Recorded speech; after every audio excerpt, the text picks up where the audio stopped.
نحمدہ و نصلی علی رسول الکریم اما بعد اعوذ باللہ من الشیطان الرجیم بسم اللہ الرحمن الرحیم۔ حدیث نبی ہے، رسول اللہ صلی اللہ علیہ وسلم نے فرمایا، میں سویا ہوا خواب میں کعبے کا طواف کر رہا تھا کہ ایک صاحب جو گندم گونتے اور ان کے سر کے بال سیدھے تھے اور سر سے پانی ٹپک رہا تھا، ان پر میری نظر پڑی۔ میں نے پوچھا یہ کون ہے؟ میرے ساتھ کے لوگوں نے بتایا کہ یہ عیسیٰ ابن مریم علیہ السلام ہیں۔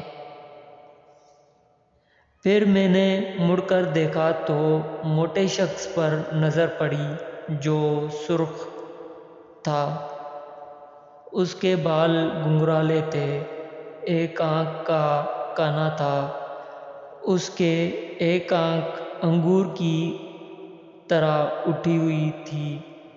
لوگوں نے بتایا کہ یہ دجال ہے۔ اس کی صورت عبدالعزیز بن قطن سے بہت ملتی تھی۔ صحیح بخاری حدیث نمبر 7128۔ دوستو، اس ویڈیو کو ثواب کی نیت سے شیئر کریے گا، سبسکرائب کریے گا اور لائک ضرور کریے گا۔ السلام علیکم ورحمۃ اللہ وبرکاتہ۔